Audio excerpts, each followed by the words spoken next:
जवाब दीजिए इसका, बताइए।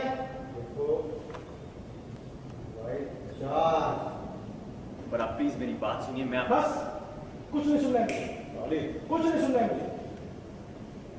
आप पहले मुझे उस डॉक्टर का नाम बताइए जिसने मेरे बेटे का ऑपरेशन किया है। सर आप प्लीज शांत हो जाइए, मैं आपको सब बता दूंगा, पर पहले मुझे आपके बेटे का ऑपरेशन करने दीजिए। उसके शरीर से ये इंस्ट्रूमेंट निकालना बहुत जरूरी है।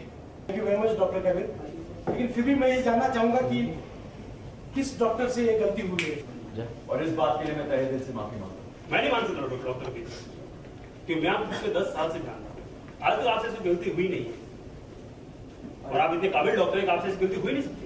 शायद उसी नजरअंदाजी में मुझसे ये गलती हो गई, और इस बात के लिए मैं हाथ जोड़ के माफी मांगता हूँ। गलती मुझसे हुई है और नुकसान डॉक्टर कबीर ने अपने सर पर लिया है। ओह गॉड, इतनी गैर जिम्मेदार कैसे होता है? ये मंजूर है। आपको मैं सजा कैसे दे सकता हूँ डॉक्टर कबीर? आपकी वजह से तो मेरी बीवी बच गई है। उस वक्त अगर आप नहीं होते तो आज ये हमारे साथ जीवित नहीं होते। आज भी अगर आपसे गलती हुई है तो उसे सुधारा भी आपने ही है। आपकी वजह से ही मेरे बेटे के प्राण बचे हैं। कुछ सजा देने की कोई बात ही नहीं आती, मगर मेरे समझ में एक बात नहीं आ रही है कि आपसे ऐसी गलती कैसे हो सकती है। खैर, मेरा बेटा बच गया, वही मेरे लिए बहुत बड़ी बात है। आपके खिलाफ अब मुझे कोई शिकायत नहीं है डॉक्टर। ये सब मेरे लिए भी एक शौक था। जब बहुत कमोशन सुनाई देता है मुझे हॉस्पिटल में पेरेंट्स हैं जो डॉक्टर कबीर पर चिल्ला रहे हैं, तो मुझे समझ नहीं आता पहली बात तो ये क्यों हो रहा है ये सब।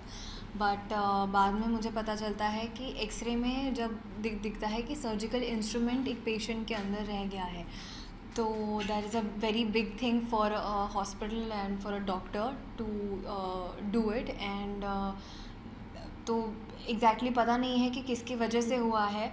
तो डॉक्टर कबीर सारी सिचुएशन को संभालते हैं और बाद में मुझे पता चलता है कि ये सब डॉक्टर वीर की वजह से हुआ था। तो टू गेट इट राइट हम वापस उस पेशेंट की सर्जरी करते हैं और वो सर्जिकल इंस्ट्रूमेंट बाहर निकालते हैं, तो finally is out of danger. तो पेरेंट्स भी खुश है क्योंकि जब उनकी बीवी भी बीमार थी तो डॉक्टर कबीर ने ही उनकी जान बचाई थी, और अब उनके बेटे की भी जान डॉक्टर कबीर ने बचाई है। तो डॉक्टर कबीर सारा इल्ज़ाम अपने सर पर ले लेते हैं। महान था तो बिल्कुल नहीं, डॉक्टर कबीर तो पहले से ही महान थे, बस बीच में थोड़े भटक गए थे, अभी वापस आ गए। तो वो वीर के लिए दिल से अच्छा करना चाहते हैं, क्योंकि after all his motive is to keep Sachi happy. अगर वीर को दुख होगा तो साची को भी दुख होगा, तो वो ये नहीं चाहते, तो इसीलिए सारा इल्ज़ाम अपने सर पर ले